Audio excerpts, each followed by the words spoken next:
Thank you, everybody, for coming and participating in what I'm sure will be an exciting activity here over the next hour or so. It's discussing the opportunities to engage in basic research at the DoD. We're going to have a presentation by Dr. Bindu Nair and some Q&A at the end. But before we get started, I wanted to introduce our guest. Dr. Nair is a Director for Basic Research in the Office of the Secretary of Defense, OSD. And in this role, she's responsible for oversight and coordination of the department's $2.5 billion investment in basic science. She previously served as a Deputy Director of OSD's Human Performance Training and Biosystems Directorate. Prior to OSD, Dr. Nair worked for the Department of the Army with oversight responsibilities over the Science and Technology Program in Power and Energy. She's worked in the DoD laboratory system at the Natick Soldier Center, which does research, development, and engineering, as well as in private industry at Foster Miller. Her research expertise is in the field of material science and engineering, including nanomaterials, polymers, and organic electronic materials.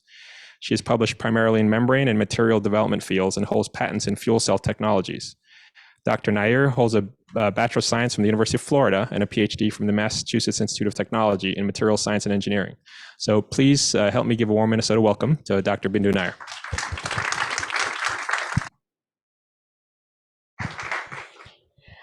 So thank you all. Hi. Thank you all for coming and taking some time to get to know the Department of Defense. I am so delighted to be here. I'm so glad to be able to chat with you all because one of the things we've discovered is that for a research institution of your size and scope and the kind of things you do, you are very poorly connected, just from a numbers game, to the Department of Defense. And so Andrew and I have been talking a lot about how we can make sure that you are aware of the opportunities to engage with the Department of Defense, and we make it as easy as a fairly complicated process is to engage with the department. So that's what I'm here to do today. I am delighted to be here, and I have been really fortunate to talk with some of your colleagues yesterday and earlier today. What a fabulous university. I never knew you were the Gophers, though. I mean, that's a thing. But anyway, so I'm happy to be here and glad to talk to you, and hope to have more follow-ons. What I hope to do today is tell you a little bit about research in the Department of Defense, how it works, and how universities generally engage with us, and see if that sort of demystifies some of the processes, which I know can be a little bit complicated, and then tell you a little bit about what we're looking for and how we think about research in the Department of Defense. Okay, so again, my name is Bindu Nair. I run basic research for the Department of Defense.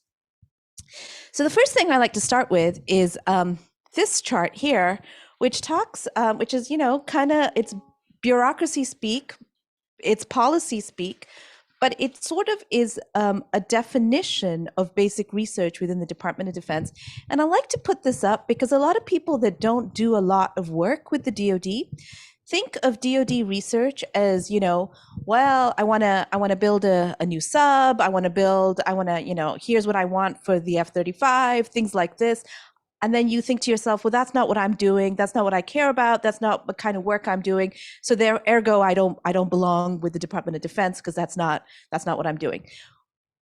We do that, right? We absolutely do that. We build big systems, big platforms, and you might find your work within that context. But we also have much earlier stage research, and in fact, do some of the very creative early science and engineering.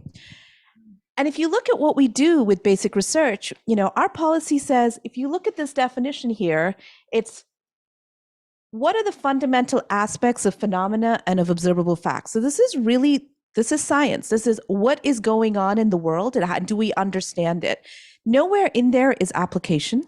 And in fact, that's one of the things that we spend a lot of time doing in basic research, where we ask this question of, are the questions that we're asking of the early research community truly application agnostic? Meaning, there could be an application that is, that the program officer is thinking about when they're asking questions, but that's not that's not the goal here. The goal here is not to come up with a sensor. It's not to come up with a thing. It is to understand the facts. It is to understand the basics that we can use to build on. So it really is very much of a science portfolio at this level, at the basic research level. So that's the first thing I want to make sure that people appreciate, that we do a lot of fundamental research, and it is very important to us. So if you think about how the department gets its funding from Congress. So Congress will, at some point, put a budget together, right? And it will flow down to us. And when you look at what we call the Defense Appropriation Budget, so if you go and you look, this is all, of course, online. If you go look at the Defense Appropriation Act or the Appropriations Act of the Defense section from both the House and the Senate, and then in committee, you will see it broken into different chapters, right? So there's chapter 8 is for our medical. Chapter 6 is for what we call research, development, test, and evaluation. That is the Rdtne budget that you all as taxpayers pay for through the Department of Defense, right? And that budget line is broken into multiple different groups. There is 6.1, which is basic research. There is 6.2, which is applied research. There is 6.3, which is advanced technology development. 6.1, 6.2, and 6.3 are really the places where most academics participate within the Department of Defense. 6.1 is the place where most of you will participate in the Department of Defense, because of that 6.1 budget, about, like, say 3/4 of it goes outside of the department, and it goes to mostly universities, so some other research institutions. So when you see, when you, because I know that all of you read all of our congressional documents, when you read the Defense Authorization Act and you see this, you can understand how much funding is going out to different parts of the research and development activity within the Department of Defense. And my responsibility is this right here: oversight of that 6.1 budget, which again mostly goes out to universities. Between 6.1, 6.2, and 6.3, this area right here, it is what we call a science and technology budget. And that science and technology budget in the Pentagon is overseen by a political appointee called the Senate confirmed political appointee called the Undersecretary of Defense for Research and Engineering. So she's my boss. Her name is Heidi Shue in this administration. In the last administration, it was a former NASA administrator, Michael Griffin, right? So these are the folks that sort of oversee this whole area, and ask and other political appointees that have that responsibility. So that is sort of like, from your government 101 perspective, that is where we fit into this whole equation. Once you get past 6.3 and you start getting into 6.4, 6.5, there is university activity there, but those now are those what we call programs of record. So those would be the things that you hear about, like it could be something like boots, right? Like it could be Army boots that we're going out and buying. So what is the technology associated with that? How do we come up with a procurement plan? Blah, blah, blah. All of that goes into 6.4, 6.5, and then procurement dollars. There is also, it's also true if you have a big system, like you're trying to build, a platform, a directed energy weapon that we've decided now to build, that would go into research that is associated with a particular, very strongly associated with an application. It is usually not done in the academic sector, although some pieces may be. But for the most part, that's done by the big primes, by small businesses, by FFRDCs, by other people. So again, what we're talking about here and what you're doing up here, they look fundamentally different.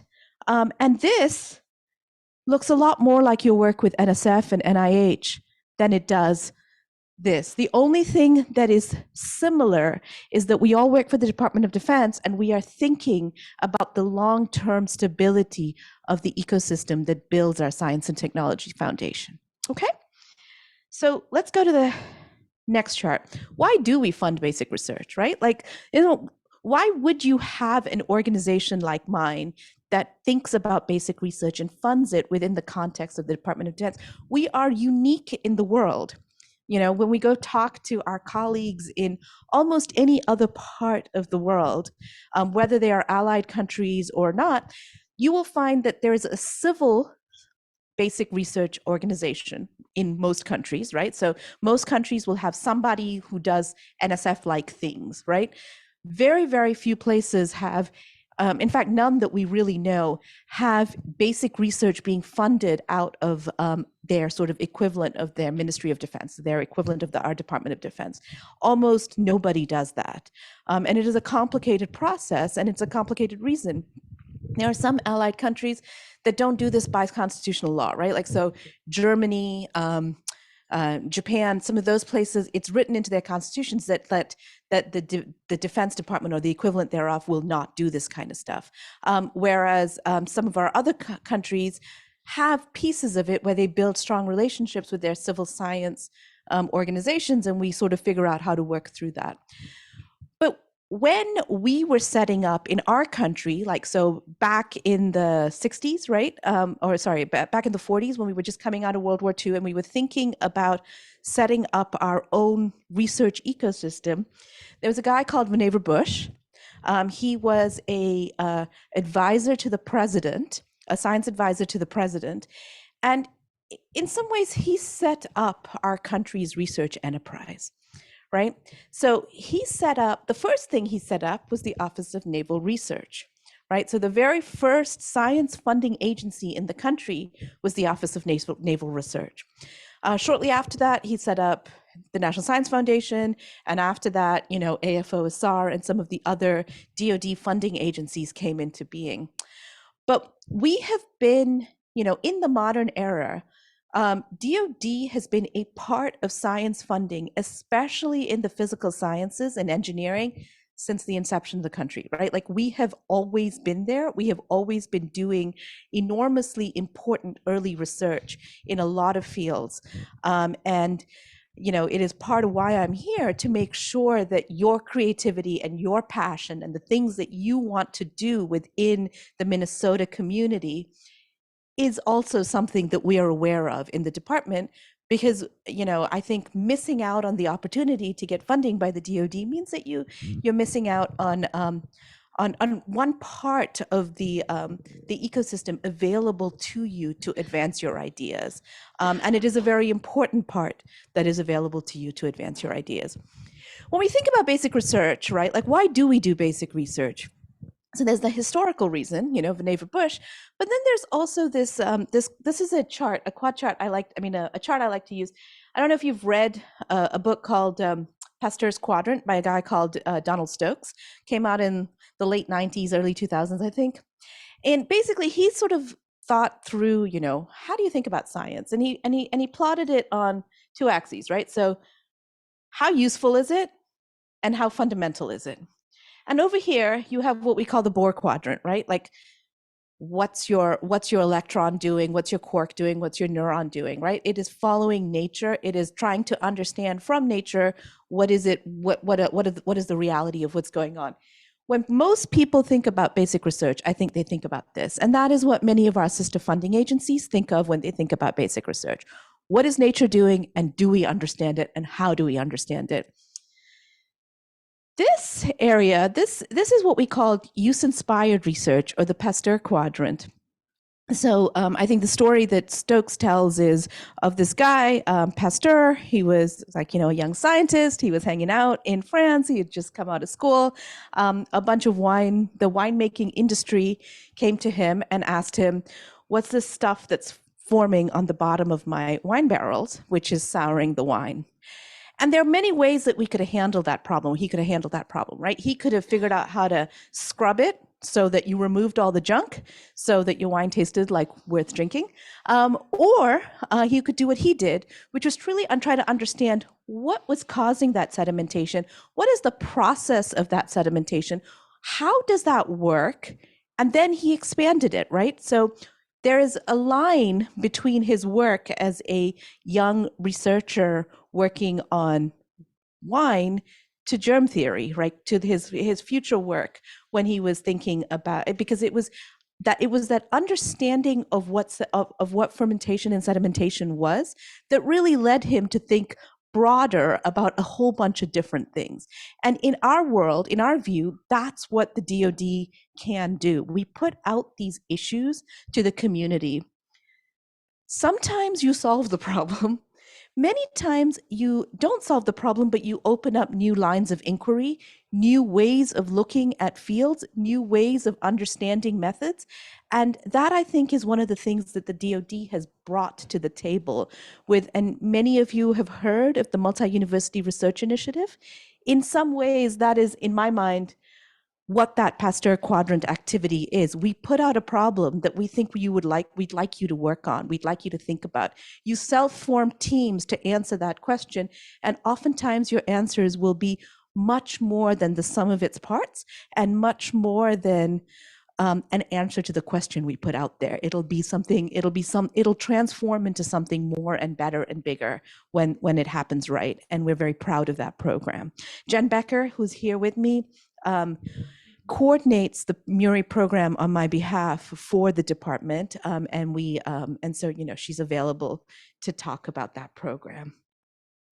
Okay, so what I thought I would do is I'll tell you a few things about funding in the department. So we talked about this huge budget. We talked about, I don't know if I told you, but that research budget, that basic research budget in the department that Congress sends to us is about $2.5 billion. So where does that, and so we keep hearing, like DoD has this like ginormous budget. There's like all of this research funding.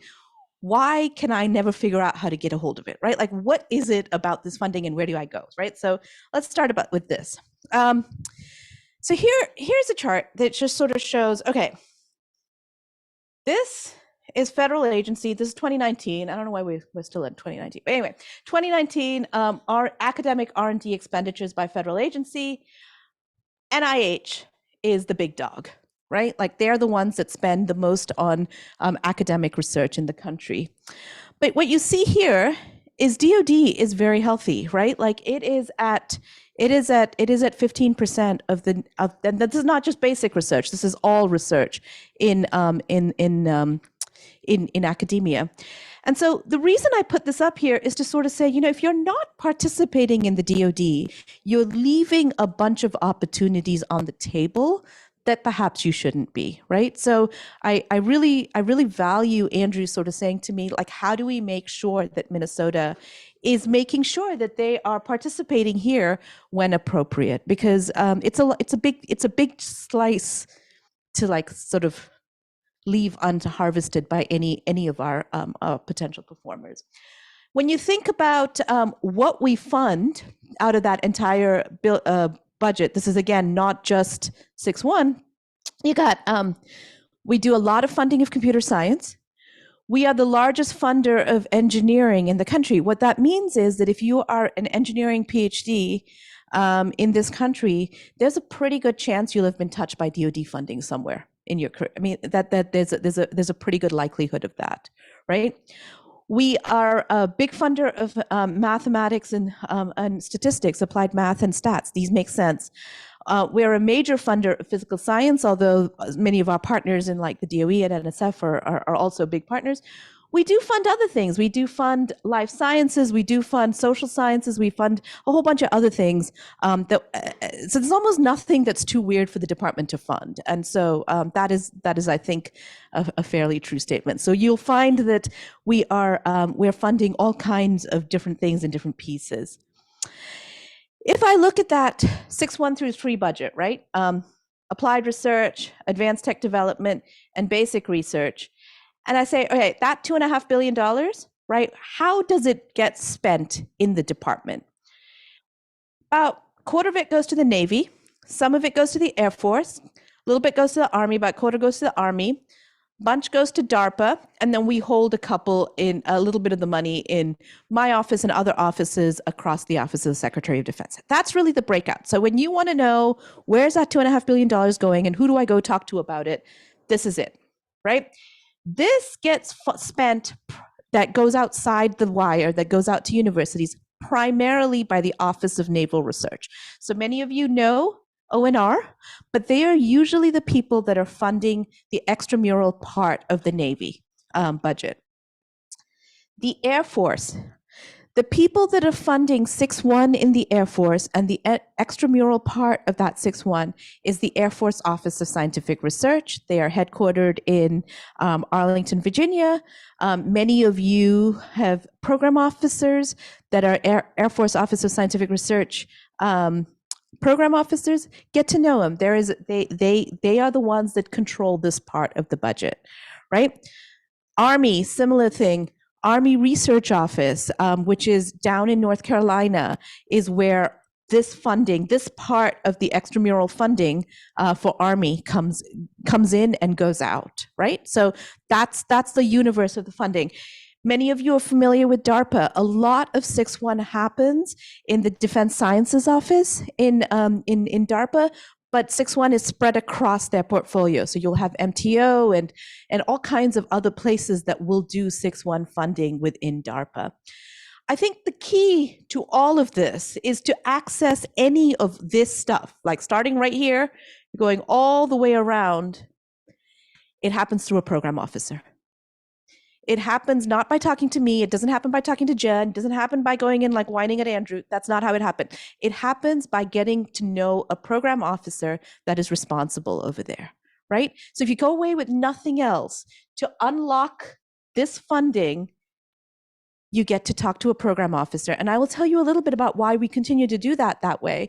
But that's the takeaway message here, is that the program officer in the Department of Defense is the central figure by which you engage with the department. And learning to get to know program officers, understanding what their needs are, and then shifting their needs based on what you want to do is the art of learning how to engage with the Department of Defense. And you have people in the audience that have very successfully done that.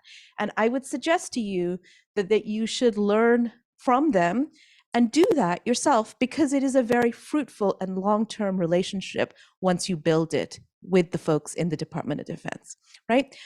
One of the things that people who are successful PIs for the department tell us over and again is, I could not have done this work had it not been for the Department of Defense. Nobody else would take a chance on me, right? Nobody else would take a chance on my idea because it's out of the mainstream. It's a little bizarre, right? But you can unlock it, again, not by a peer review panel that you have to go through. We do peer review our stuff, but you really have to convince an individual program manager that it's worth your time. And that's what the unlocking right here is about. Okay? Okay, you told me I need to talk to a program officer. How the heck am I supposed to do that? I can never get a hold of one. And it is true. I'm not going to lie to you. It is not always easy to get a hold of a program officer. But we're here to talk a little bit about some techniques that people have found successful in engaging a program officer. I will also say to you that they want to talk to you as much as you want to talk to them. And I know that sounds like it's not true and I'm just like blowing smoke. It's not. It really is true. They are graded, if you will, on the quality of the ideas that are coming in and the sort of portfolio they're building with the broadest sort of impact that they can think of. Having only 2 people, regardless of how special they are in their portfolio year after year, is not what we are looking for when we're evaluating them, right? We really want them to get out there into the community, engage the community, talk to people, get new ideas into their portfolio. They really want to hear from you. They may not know how to triage all the stuff that's coming in as effectively as perhaps you'd like to see done, but please understand that they want to talk to you and they want to hear your ideas. They are not almost like, nobody is closed to ideas and nobody says, oh, I know who I want to fund. I'm not interested in funding somebody new. So please understand that I am not, that is absolutely true. That being said, I know it can be hard to find them.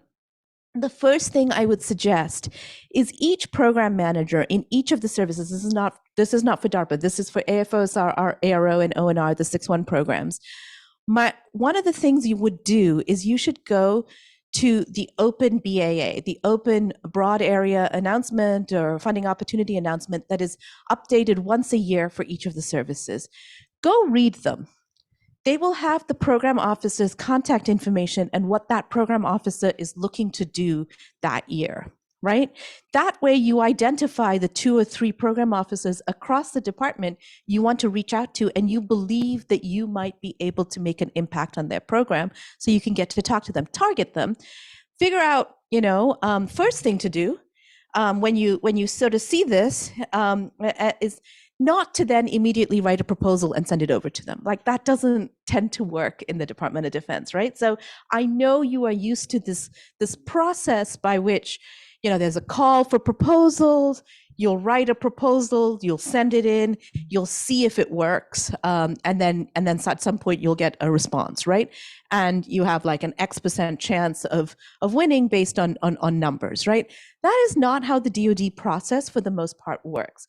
Mostly what happens is you identify, okay, so this is Jen Becker is going to be the right program manager for me to reach out to. You reach out to her, she doesn't respond to you. You reach out to her again and say, hey, Jen, did you miss my message, right? And so it's a little bit of art in that, in figuring out how to bug her into answering you, but she will. And then you say to her, look, I have this idea. So she used to have a chemistry portfolio. I have this idea. I saw what you wrote. And here are some concepts that I'd like to run by you. And she'll say, can you expand on concept number 4? Right? Can you give me a little bit more on what you're thinking about number 4? Like, this is a short paragraph that you've sent her that sort of says, here are 4 things that I thought about when I was reading your description. And she's like, hey, can you just tell me a little bit more about what you think about 4? You expand it. You start a conversation with her about concept number 4. At some point, she comes to you. It might be then, it might be a year later, it might be 2 years later, and says, I actually have some funds. Why don't you write me a white paper, or why don't you write me an actual proposal associated with this?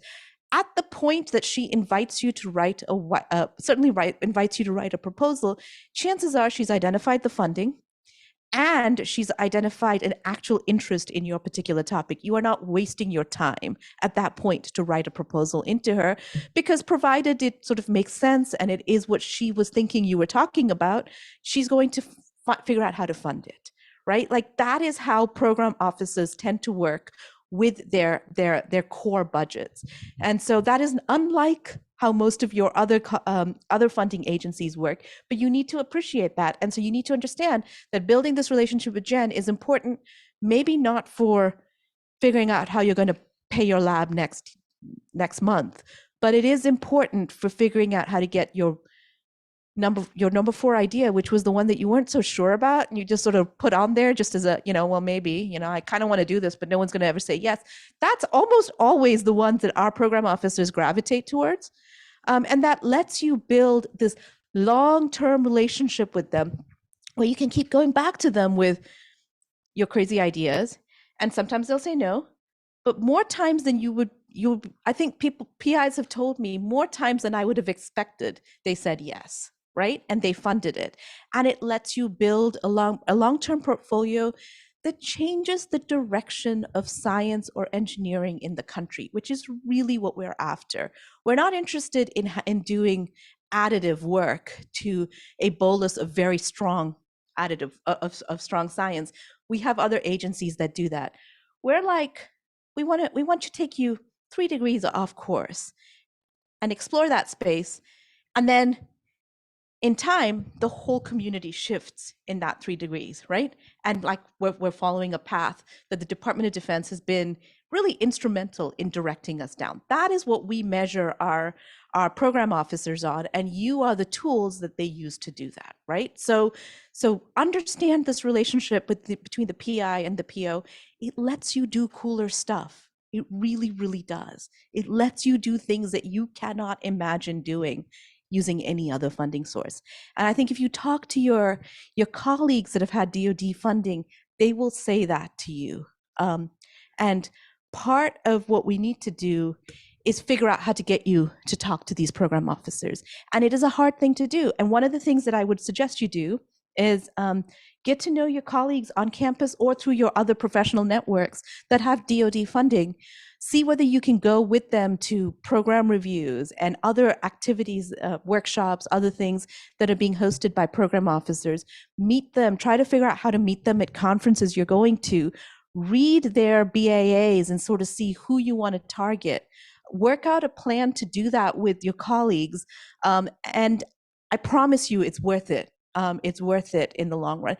Some folks are never going to want to work with the DoD. That's not the way their brain works. They don't like it. That's not useful to them, and that's fine, right? That's fine. This is one of the strengths of the country, that there is so many different ways of funding agencies for science advancement, and I truly believe that's why we do as well as we do in early research in this country. It's because there is a home for most of your ideas. You just have to figure out how to open it. And so those of you that are DoD inclined, but don't know about the DoD, that's what we're here to fix.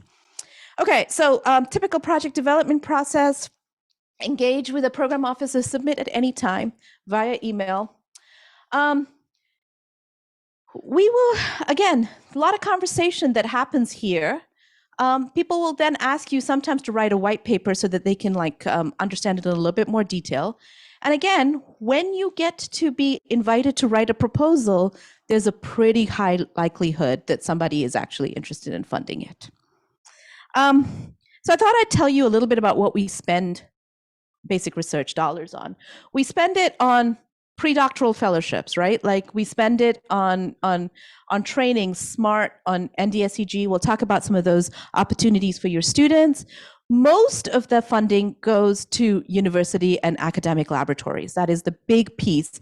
Many of it goes out through Young Investigator Awards. If you are an early career faculty, we have, Single Investigator Awards. We have Young Investigator programs for early stage career people. I really encourage those of you that are eligible for those, meaning you're early enough in your career, to take advantage of that, because our program officers love getting to know you as a young investigator, because then you will stay within their portfolio for the long term. And that is, as you know, a way that we manage our portfolio management of our of when we do this. So young investigators, competition is wide open at that point, and I encourage you to take advantage of that. We will talk about some of the other programs. We do work to expand the research base. So we have targeted programs to HBCUs and MIs. We also have a targeted program called DepScore, and I'll talk about that in a second. Jen here is the program manager of DepScore, and we'll talk a little bit about that. We do equipment and facility funding for sort of lab scale or sort of couple of lab scale equipment that we call the DURIP program. And so again, the way to unlock that is through your program officer. So I approve all DURIP grants, but I don't know what you need. I don't know what the right way to do this is. So the way that it runs is program officers tell me that they tell the services that they want to spend DURIP funds, and we end up approving them, because what else are we going to say? They're the experts. They're the ones that know what we need and what kind of equipment funding you need. So if you need equipment, again, no point. The person to talk to is that program officer you've made that connection with. Translation and technology transfer, we might skip a little bit of that. I want to talk to you about the Minerva Bush program. And you are a unique campus in that you have not a lot of DoD funding, but you happen to have 2 VBFFs, which is a lot, right? Given the fact that the footprint of the DoD is not very large here. Graham Candler and Dick James are your 2 Minerva Bush fellows that are from Minnesota. And it's the department's largest single investigator program. It's a 5-year fellowship. This is managed out of my office with up to $3 million for research. And we're looking for really extraordinary outcomes. And we are asking this question of, if you are a distinguished and productive member of your research community, what would you want to do if you wanted to change your field, right? That's the question. And when your career, you have that ideas of what you want to do to change your field, apply for a Minerva Bush Fellowship. You have potential mentors here in Graham and Dick that can tell you about the program and how it works. And they become fellows of the department and can help us by being our resource into asking questions, scientific questions from across the department. So here's a story of a Bush fellow. Somebody asked me about transition when I was talking to I don't remember, earlier today, like, well, how do I measure transition? So this is actually a story that sort of talks a little bit about how complicated transition of basic research is within the Department of Defense, within anywhere, right? We made a mistake somewhere along the line, right? We took a organization which is hierarchical and and very sort of like process-based, the Department of Defense, the bureaucracy of the Department of Defense, and we gave them a bunch of numbers: 6.1, 6.2, 6.3, and so immediately everyone is like, "Oh, okay, you go from 6.1 to 6.2 to 6.3 to 6.4, and then success is when you can pull it all the way out to the end, right?" Like immediately people go into that particular mentality, but that, as we all know, is not how science and research and ideas work. That is just not how things work, and so we're constantly having to fight that storyline. But here's a story of a guy called John Rogers. He was at Northwestern. He was a Naval Bush class of 2009. So he got his VBFF in 2009. Before 2009, he was working in the DARPA macroelectronics program. So he was a principal investigator for the DARPA macroelectronics program. And he said, hey, as he was working on this, he said, like, why couldn't we make this stuff more conformal? Like, why can't we make our our electronics more conformal to the skin? He had some ideas. He came and talked to us. We gave him a Bush Fellowship to go explore the idea. He came up with a seminal paper during his fellowship that has been like cited like several thousand times, right? Like it was a really important paper in like looking at laying out the physics, if you will, of how to connect electronics onto a stretchy surface such as skin, right? And from that paper, it's gone into multiple patents, it's gone into multiple policy documents, some in the US, some outside the US. And we sort of see it, you see the ideas that he had from this paper sort of blossoming.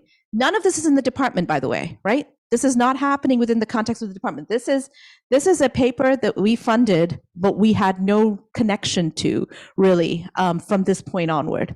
Patents. He had like graduate students and postdocs that started some companies. The postdocs found some spin-offs. You're seeing some really important clinical trials coming out. And then here comes up the Department of Defense again. And we're starting to see the US Army picking it up multiple years after it was developed, right? This was not a transition through the department. It's the US Army paying attention to this because we funded it in the first place, but picking it up later. BARDA picks it up for work. And actually what's not on here is that it's been picked up by the Air Force also as a sensor for a lot of their human performance monitoring, right? So of use to the department, yes. Going through the department, no. Translating through 6.1 to 6.2 to 6.3 to 6X, no, right? The translation of a lot of basic research, some of it happens through the department, some of it absolutely doesn't happen through the department. And what we're trying to do is create this. 6.1 program is trying to create this. It's trying to create this flowering of opportunities for the research ecosystem in the country that we rely on. Minerva, social scientist. If any social scientists in the organization, we have a program called the Minerva Research Initiative. This was put in place by in the waning years of the Bush administration, the second Bush administration, after our activities in Afghanistan and Iraq. We learned a lot about how we did not really understand the cultural environments that we were going into, and that was causing a lot of unexpected responses. Well, it was unexpected to the DoD. It was not unexpected to people who were studying the field, right? So we have this cadre of researchers that are physical scientists that we know how to go out, reach out to and ask for ideas and ask for gut checking on things. He wanted to build a similar cadre of social scientists that we can go to ask for help. Minerva is a program that we run along with USD Policy, Undersecretary of Defense for Policy. And what we do is we pose social science questions, teaming social science questions to the community so that we can build some foundational ways of asking questions and thinking about solutions. So great program if there are folks here that are interested in the social sciences, come talk to me. I'm actually hiring the Minerva program director like this week, I hope. DURIP, we talked a little bit about DURIP. Again, instrumentation that is at the lab scale or the 2 or 3 lab scale. I think it's a unique place. Like if you want like a big facility, you go to DOE, you go to NSF.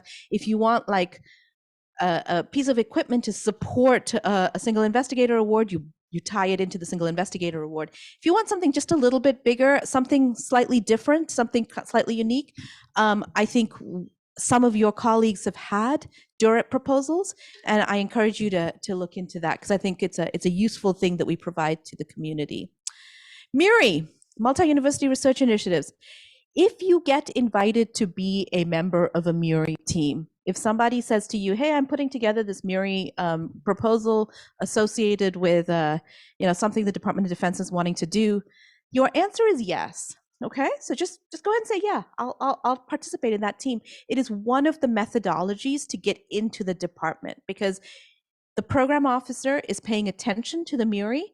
They're running these MURI reviews. You get to know them. You get to understand them.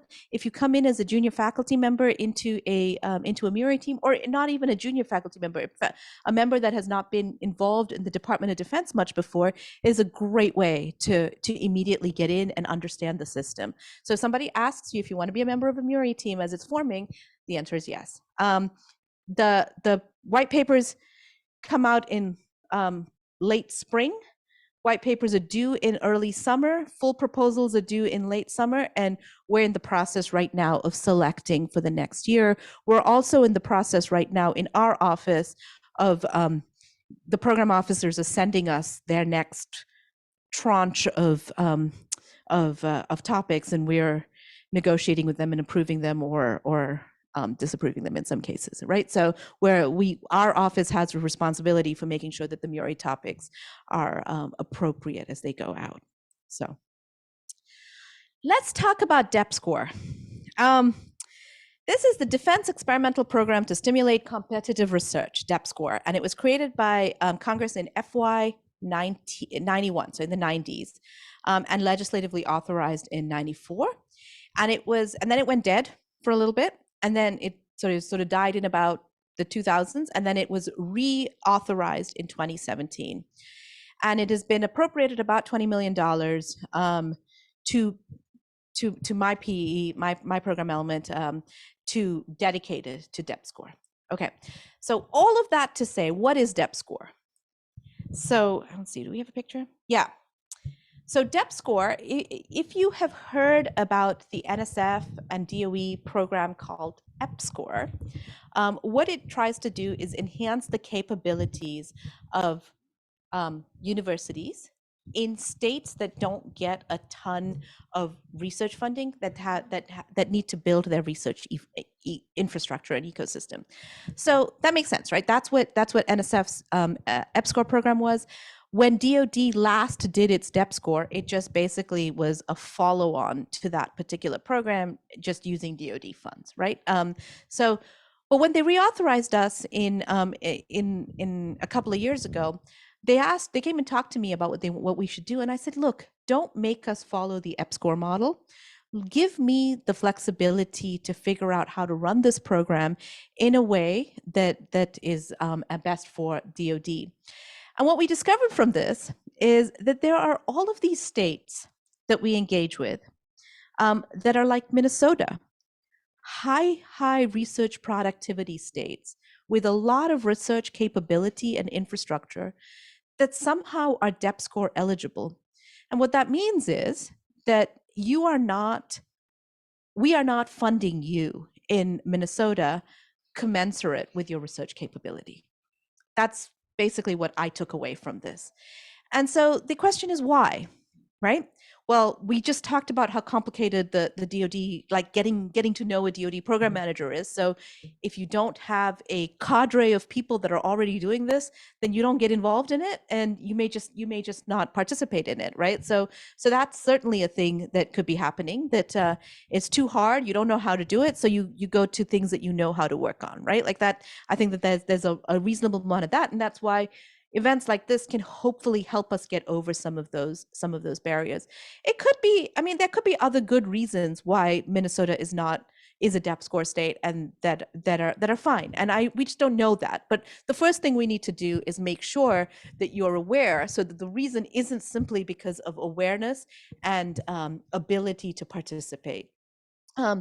So we are, when we think about depth score, there is a program, the depth score program, that we can talk about, that Jen is here to talk to you about, that allows you as a researcher in Minnesota to participate in that sort of standalone depth score dollars.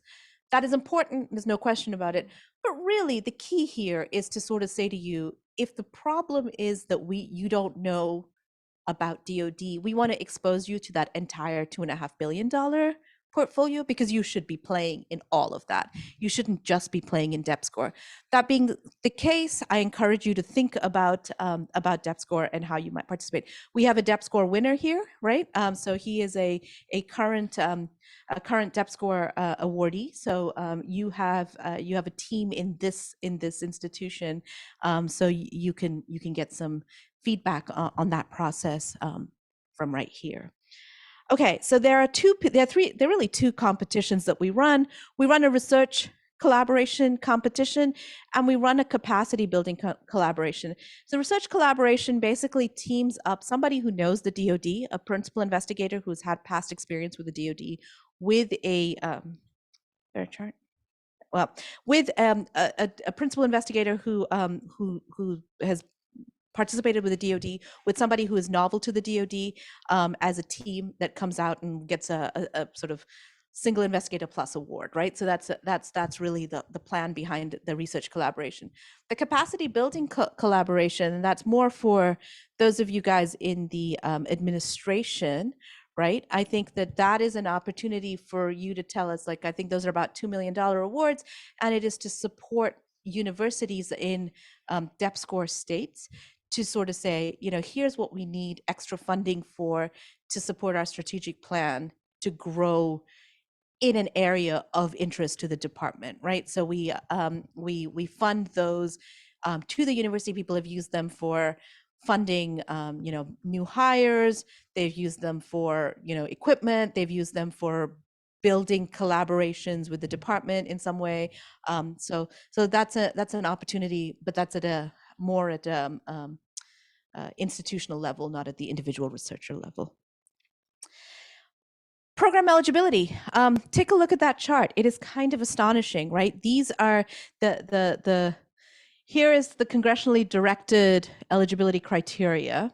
I don't really fully understand it, but basically it just sort of says you don't get a lot of money from the Department of Defense. That's what it says. It doesn't say relative to size, because Congress runs on states, and all states are equal. And so this is a no surprise to anybody. This is a Senate-driven activity. The senators that are the proponents of this are Senator Jack Reed from Rhode Island, right here, and South Dakota. So these are the two, the sort of the Republican and Democratic team that put together particular. If you wondered why we ran a depth score event in South Dakota, that is why. But look at these states that are depth score eligible. Minnesota, Wisconsin. Like, who thinks of Wisconsin as a state that needs research capacity help? Indiana, right? Tennessee, like the number of states that are DEP score eligible is a little bit of a ding on the Department of Defense, right? It just sort of says that we're not getting our message out and we're not taking advantage, I think, of the capability of the country as well as it can. So I'm glad Congress authorized this program. The money is not the key. The key is this conversations with you to get engaged with the department to the degree that we can. We also do, I'm also in charge of our STEM portfolio.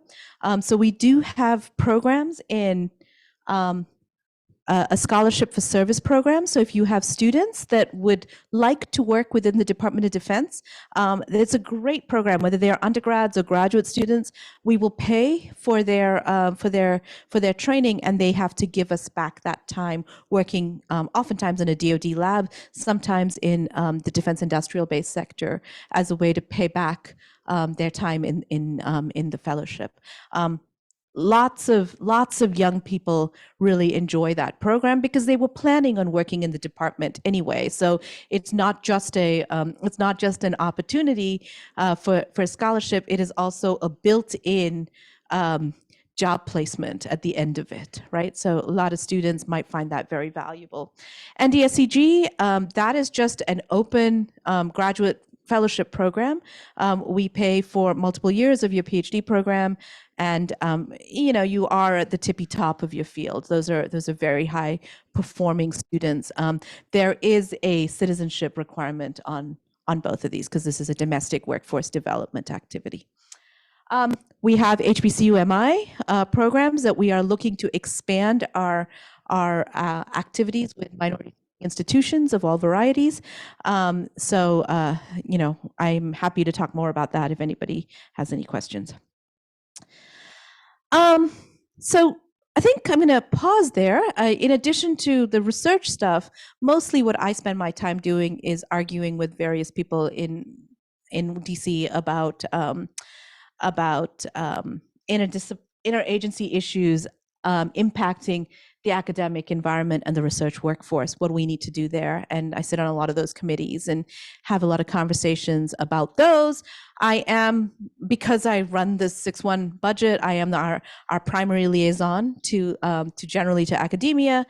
And part of my job is to make sure that basic research stays well funded and secure within the Department of Defense.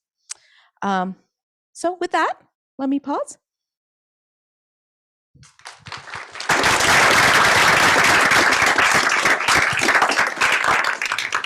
So we do have time, if you're willing, to take a few questions from the audience before we move forward.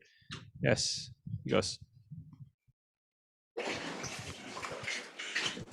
So I'm Nikos Papanikopoulos. I'm a director of the Robotics Institute.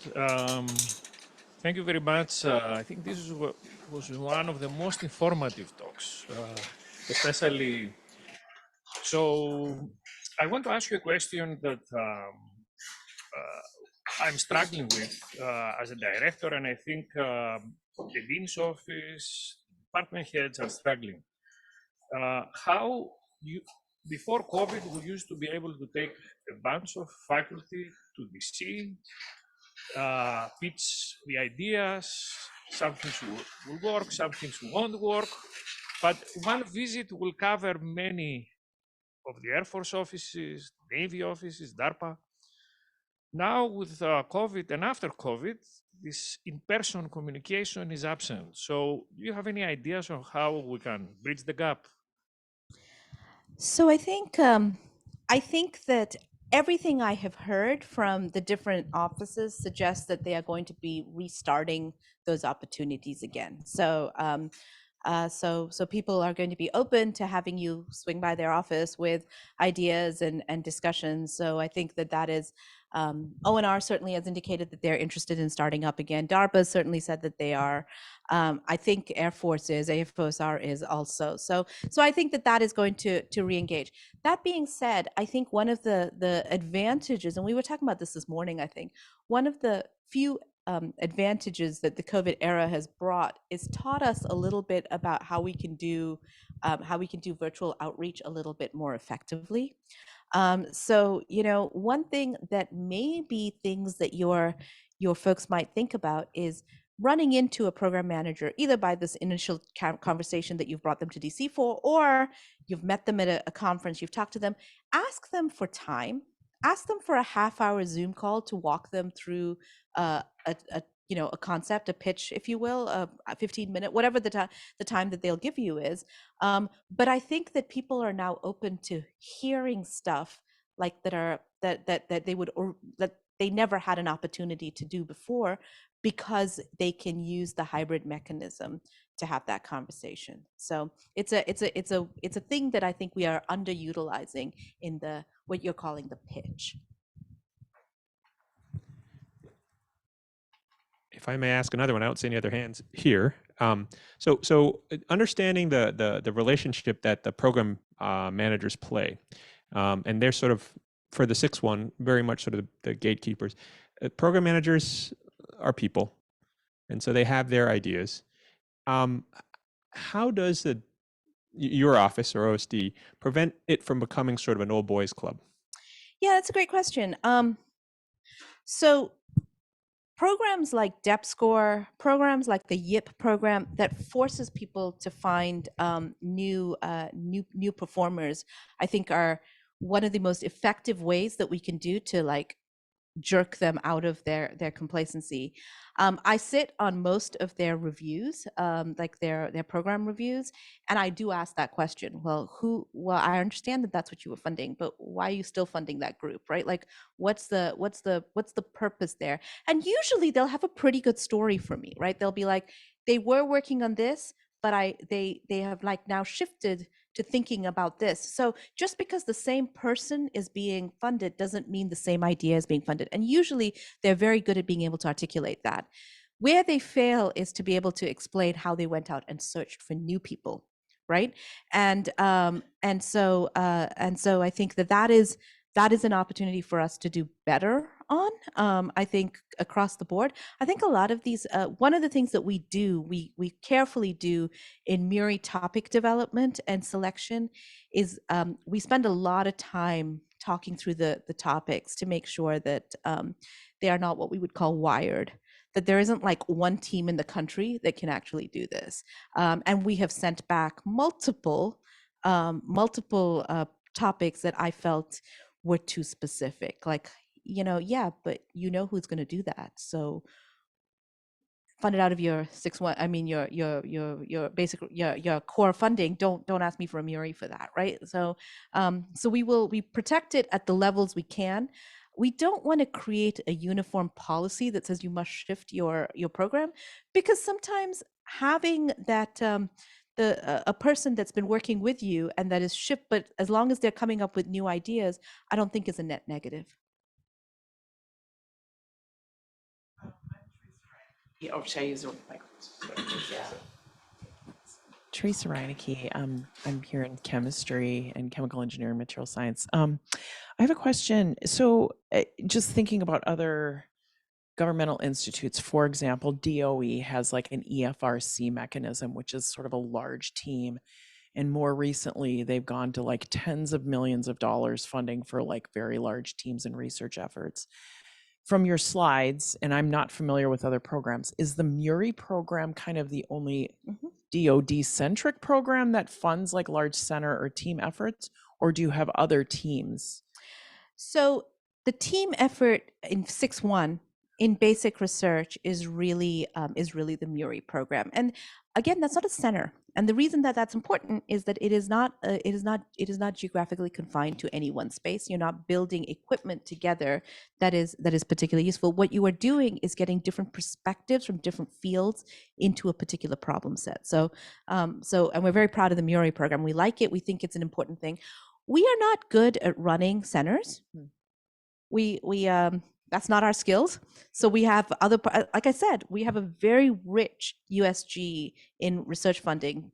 DOE does that extraordinarily well, as does NSF. And so we're not planning on doing that. I think we are much more in the nimble space of new ideas rather than established science. So that is, I think, that is a true statement. That being said, we do have things called centers of excellence that pop up, usually not out of 6-1 funds or a combination of 6-2 and 6-1 funds, that a particular service will want to establish an activity in a specific university to grow a specific capability. And that is very much, program officers are usually very much involved. Air Force is one that does a lot of centers of excellence.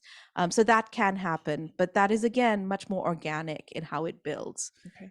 And then kind of a related question. So often with, for example, different funding agencies like NSF or DOE, if, for example, like University of Minnesota gets an EFRC, then it's kind of like we get one and nobody else should probably apply. Is that the same thing for MURI, or have you given MURIs to multiple, like multiple MURIs maybe to investigators that are involved at a university?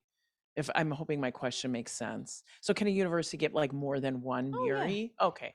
Oh, Great, yeah. thanks. Yeah, no, we evaluate each MURI as its own topic. And it's not usually a university, it's usually a group of universities. So we're not, well, yeah, there's no rules. Like we don't cross, we evaluate the team on its own merits. And for those of you guys who didn't know, we got 2 EFRCs this year. Last one, and then we'll have to let the speaker go to lunch.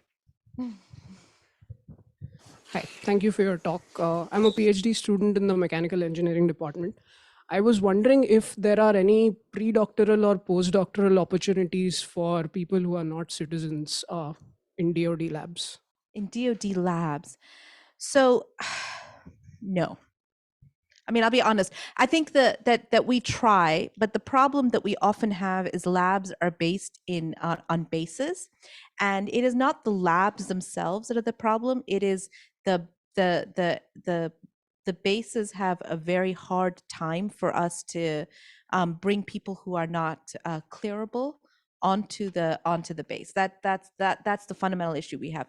There are some programs that we have, some small programs that we have, which allow, I think Army is the one that does most of it, where we have DoD scientists based in a university location, but still being, an Army scientist. That is one mechanism I can think of which could work, right? Like, so you would become an Army researcher, but your home station, instead of being, Adelphi, Maryland, would be the University of Minnesota, and we might see more of that.